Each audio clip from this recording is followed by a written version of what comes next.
Great morning, नमस्कार दोस्तों। Welcome to मैत्री वेल्स वीकली मार्केट अपडेट। मैं डॉक्टर हेमलम शाह, फाउंडर ऑफ मैत्री वेल। मैं आपको इस वीडियो में मार्केट समरी, मतलब ये हफ्ते में मार्केट में क्या हुआ, और अगले हफ्ते का मार्केट आउटलुक, मतलब अगले हफ्ते में मार्केट में क्या हो सकता है, इसके सेक्टर्स, स्टॉक, उसके रीज़न के बारे में इंपॉर्टेंट इन्फॉर्मेशन देने जा रहा हूँ। तो बने रहिए वीडियो के अंत तक। पहले बात करते हैं ग्लोबल मार्केट की। ग्लोबल मार्केट में इस हफ्ते प्रॉफिट बुकिंग और वॉलेटिलिटी दोनों देखने को मिले, और central banks plus bond yield पर मार्केट की नज़र बनी हुई है। Dow Jones down 0.85%, Nasdaq down 2.05%, S&P down 1.43%, Nikkei down around 4%, Taiwan down around 3.66%, and KOSPI down around 0.93%. So all the global markets are down. Now let's talk about Indian market. Nifty down 0.47%, Bank Nifty up 0.47%, mid cap almost flat, and small cap up 1.21%. Now we'll talk about sector rotation. So metals, reality, private bank, media और capital market leaders रहे, जबकि IT, PSU bank और FMCG में weakness देखने को मिली। Advance decline ratio 7,240 advances versus 8,112 decline, मतलब market breath negative. अब बात करते हैं smart money. FIs around 1,601 crore की सेलिंग और DI अराउंड 17,316 करोड़ की बाइंग। अब बात करते हैं 6 की parameter. Brent crude up 6.63% in a week. India VIX flat, dollar index down by 0.80%, but US 10-year yield up by almost 0.94%. That is very, very risky. US VIX flat, gold up by 5.13%. Gold is up around 16% from our recommended price. USD INR up 0.28%, and India 10-year yield again very cautious and very little risky, up by 1.24%. Next week market outlook के important trigger number 1, global bond stress and the case for gold. Global bond market अभी एक बड़ा warning signal दे रहा है। US, Japan और कई देशों में बॉन्ड यील्ड मल्टी ईयर हाइस पर है, यानी बॉन्ड पर सेलिंग प्रेशर बढ़ रहा है। यूएस में 30 ईयर यील्ड 5.2% और 10 ईयर यील्ड करीब 4.7% तक पहुंच चुका है।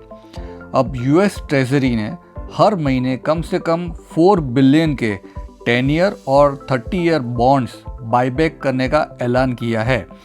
इसकी सीधी असर बॉन्ड यील्ड पे गिरती है, बॉन्ड प्राइसेस बढ़ते हैं और यील्ड नीचे आती है।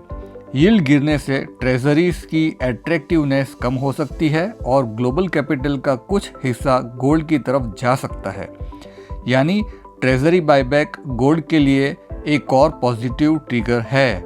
लेकिन बढ़ती यील्ड का असर सिर्फ बॉन्ड तक सीमित नहीं है। Government borrowing cost, corporate funding और कस्टमर्स की EMI पर भी प्रेशर बढ़ता है, जिसके चलते आगे इक्विटी मार्केट पर भी पड़ सकता है। अच्छी बात यह है कि इंडिया की बॉन्ड यील्ड फिलहाल रिलेटिवली स्टेबल है, इसलिए डायरेक्ट इम्पैक्ट लिमिटेड रह सकता है। बॉटम लाइन, बॉन्ड मार्केट को इग्नोर मत कीजिए। कई बार इक्विटी मार्केट से पहले वार्निंग सिग्नल यहाँ मिलता है। नंबर 2, 62,500 करोड़ का push. India's mobile manufacturer gets even more bigger. India mobile manufacturer अब असेंबली से आगे डीपर लोकलाइजेशन की तरफ बढ़ रहा है। गवर्नमेंट की 62,500 करोड़ MPMS स्कीम FY27 से FY31 तक चलेगी, जिसमें मैन्युफैक्चरर्स को मिलेगा 2.25 से 5% इंसेंटिव और डोमेस्टिक कंपोनेंट सोर्सिंग पर अप टू 1.5% एक्स्ट्रा इंसेंटिव्स मिलेगा। Target 39 lakh crore production and 15 lakh crore export. Stock to watch में जिसको ज़्यादा बेनिफिट मिल सकता है, Dixon Technologies, Optimus Infracom, Kaynes Technology, Syrma SGS, Uno Minda, Motherson Sumi. Theme साफ है, make in India and value addition in India. Trigger number 3, breaking China's dependence, India's 10,000 crore container push. India अब shipping container में China का dependence कम करने की तैयारी में है। गवर्नमेंट करीब 10,000 करोड़ की स्कीम ला सकती है, जिससे एलिजिबल मैन्युफैक्चरर को 25% कैपेक्स सपोर्ट और लगभग 49,500 पर कंटेनर इंसेंटिव्स मिल सकता है। थीम साफ है, इंपोर्ट डिपेंडेंस कम और डोमेस्टिक मैन्युफैक्चरिंग को बढ़ावा। अगले हफ्ते के लिए निफ्टी के सपोर्ट, निफ्टी के रेजिस्टेंस, बैंक निफ्टी के सपोर्ट, बैंक निफ्टी के रेजिस्टेंस। अगले हफ्ते के momentum sectors, auto, defence, small cap 100 and 250, transport and logistics. Stocks to watch में Apollo hospital, solar industry, Zydus life and Torrent pharma. Cash segment में Kernex and Cohance life science. तो दोस्तों, ये था मैत्री वेल्थ का वीकली मार्केट अपडेट। हमेशा ध्यान रहे, मार्केट चाहे कितने भी बोरिंग क्यों ना हो, कितने भी अपने को पेसिमिस्टिक डायरेक्शन में ले क्यों ना जा रहा हो, लेकिन हमेशा हमें ऑप्टिमिस्टिक रहना है और मार्केट में एक अलग एंगल से देखना है, तो आपको कहाँ न कहाँ मार्केट में पैसा बनाने की अपॉर्चुनिटी जरूर देखने को मिलेगी। सो स्टे ट्यून, हमेशा ध्यान रखिए, इन्फॉर्म रहे, इन्वेस्टेड रहे और मैत्री वेल्थ के साथ हमेशा कनेक्ट रहे। दोस्तों, मैत्री वेल्थ आपके लिए ट्यूसडे को वेल्थ की इन्फॉर्मेशन, थर्सडे को माइंडसेट रिलेटेड टॉक और संडे को मार्केट समरी और मार्केट अपडेट हमेशा लेके आ रहा है। हमें आप फॉलो कीजिए, नीचे दी हुई लिंक पे लाइक कीजिए, सब्सक्राइब कीजिए और हमारा हौसला बढ़ाइए। Thank you.